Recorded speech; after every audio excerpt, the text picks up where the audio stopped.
Halo, nama saya Fartan Umar Rabani dengan NIM 230101211403110. Nama saya Alfian Fajarinanto dengan nomor NIM 2301211240241. Perkenalkan, nama saya Haliza Itsnawindira dengan NIM 2301211402332.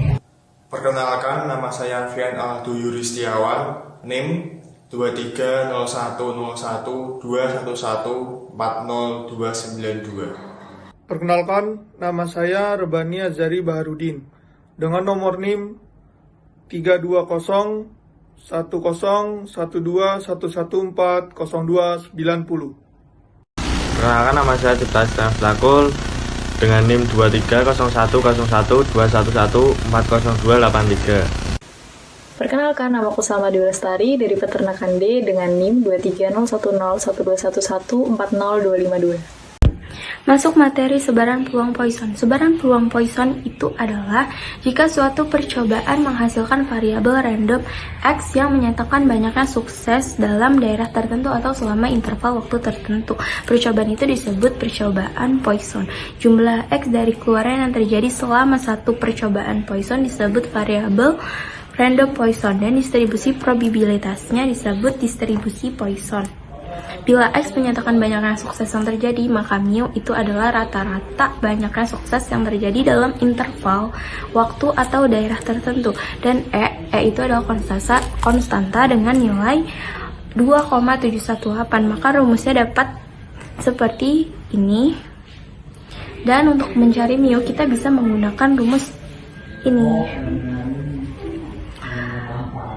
Dengan keterangan P itu sama dengan probabilitas kelas sukses, mu itu rata-rata keberhasilan, X itu banyaknya unsur berhasil dalam sampel atau variabel random diskrit, E itu sama dengan konstanta dengan nilai 2,718, dan N itu sama dengan jumlah atau ukuran populasi, dan S itu atau yang lambangnya bulat seperti itu sama dengan simbangan baku. Nah, dari situ kita bisa dapatkan bahwa di situ adalah rata-ratanya atau mu-nya itu sama dengan 5 dan x-nya itu sama dengan 10. Lalu kita langsung masukkan aja ke rumusnya, yang rumusnya itu P dalam kurung X tutup kurung sama dengan E dipangkatin min mu dikali mu pangkat X per 10 faktorial. Lalu tinggal dimasukkan saja angka yang tadi sudah kita dapatkan dengan E itu nilainya tadi 2,718. Lalu dipangkatin min 5. Lalu dikali 5 pangkat 10 dan diperin dengan 10 faktorial. Dan kita dapatkan hasilnya itu adalah 0,0181. Salah satu contoh soal dari sebaran peluang Poisson. Contohnya, misal, yaitu banyaknya sambungan telepon ke nomor 108 antara pukul 23.00 sampai 00.00 selama 1 bulan. Berdistribusi Poisson dengan rata-rata 5 sambungan per hari. Berdasarkan info tersebut, tentukan peluang bahwa terdapat 10 sambungan pada hari tertentu saat rentang waktu tertentu. Saya akan menjelaskan tentang pendahuluan, tujuan, dan juga kesimpulan dari bab 4 ini. Yang pertama adalah pendahuluan. Latar belakang. Pada laboratorium 4 dengan materi sebaran binomial Poisson dan normal, pertama, kita memahami tentang sebaran variabel diskret. Variabel diskret adalah variabel yang memiliki nilai-nilai tertentu dari bilangan terbatas atau bilangan cacat terbatas. Umumnya variabel acak diskret ini digunakan pada percobaan yang bersifat mencacah atau membedakan sifat, dan juga variabel acak kontinu. Variabel acak kontinu adalah variabel acak yang mengambil seluruh nilai yang ada dalam sebuah interval atau variabel yang dapat memiliki nilai pada suatu interval tersebut. Dari dua variabel tersebut, ada beberapa peluang yang ada, seperti peluang binomium, peluang Poisson, dan juga peluang normal. Dari semua peluang di atas akan memudahkan kita ketika melakukan percobaan berhasil atau tidak dalam sebuah penelitian. Yang kedua adalah tujuan. Yang pertama, dapat mengerti pengertian serta perhitungan materi distribusi peluang diskrit untuk sebaran variabel binomial dan Poisson untuk membantu dalam sampel sebuah penelitian. Seterusnya adalah dapat mengerti pengertian serta perhitungan materi distribusi peluang kontinu untuk sebaran variabel normal untuk membantu dalam sampel sebuah penelitian. Selanjutnya, saya di sini akan menjelaskan kesimpulannya. Kesimpulannya jadinya adalah, pada dasarnya, dalam ilmu statistika, dalam bab ini memerlukan materi sebaran binomial, Poisson, dan normal dalam kehidupan sehari-hari untuk membantu hasil dalam penelitian. Dengan adanya pendistribusian tersebut, kita terbantu dalam penelitian untuk mendapat data yang valid dari sampel yang sudah diteliti.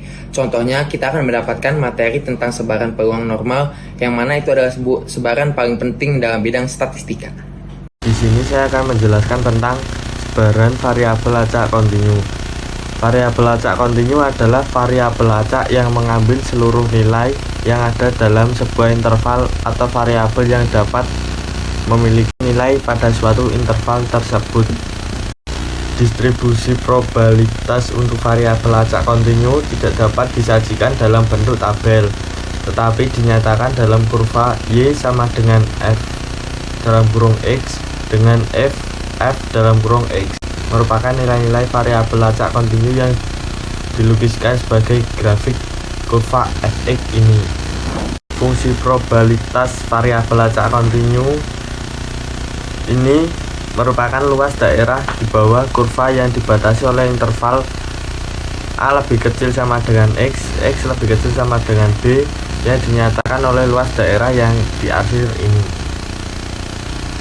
Khusus untuk kurva Y sama dengan F dalam kurung X yang berbentuk kurva lurus beraturan dapat juga dihitung berdasarkan formula ulas bidang datar terjadi. Di sini saya akan menjelaskan tentang sebaran peluang binomium. Distribusi binomium merupakan distribusi acak diskrit yang berbanding lurus dengan hasil kombinasi data yang diharapkan dari data keseluruhan dengan probabilitas yang dipangkatkan data yang diharapkan dan peluang komplement yang dipangkatkan dengan selisih data keseluruhan dengan data yang diharapkan. Jika pada setiap percobaan yang berulang-ulang dengan peluang kejadian yaitu P dalam kurung A sama dengan P dinamakan dengan percobaan Bernoulli. Jika percobaan Bernoulli dilakukan berulang N kali secara bebas, K diantaranya menghasilkan peristiwa A dan sisanya adalah N kurang K, yaitu peristiwa peluang A komplement secara matematis. Distribusi binomium dirumuskan sebagai berikut. Keterangan dari rumus tersebut ialah P yaitu probabilitas kejadian, Q komplement probabilitas kejadian, C kombinasi, N banyaknya percobaan Bernoulli, K banyaknya peristiwa yang terjadi.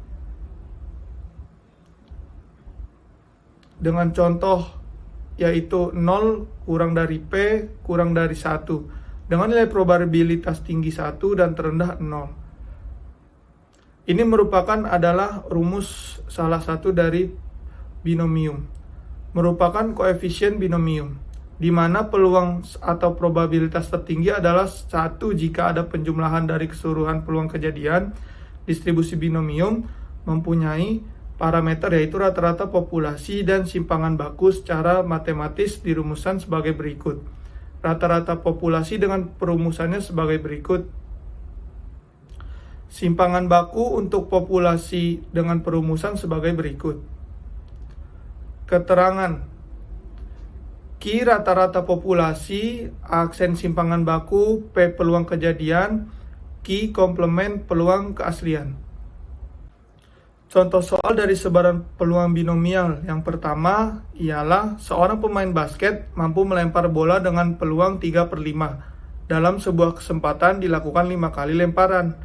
Peluang pemain basket mampu melempar 3 kali lemparan bola tersebut adalah, dan yang contoh kedua ialah probabilitas seorang bayi tidak diimunisasi rubella adalah 0,4. Pada suatu hari di Puskesmas Cempaka ada 4 bayi.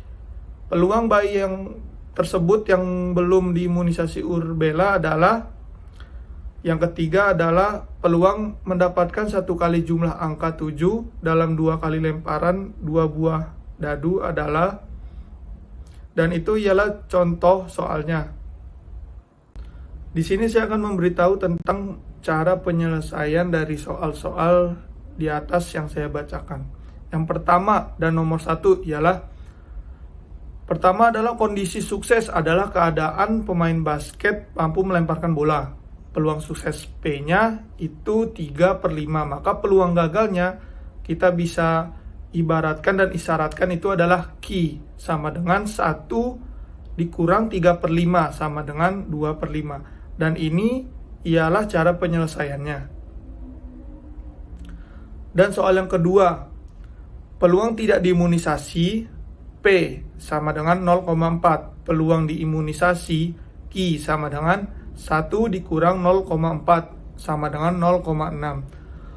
Peluang 3 dari 4 bayi yang belum diimunisasi ialah P dalam kurung 4,6 sama dengan C 6,4 dikali 0,4 pangkat 3 dikali dalam kurung 0,64 min 3. Ini adalah contoh penyelesaiannya.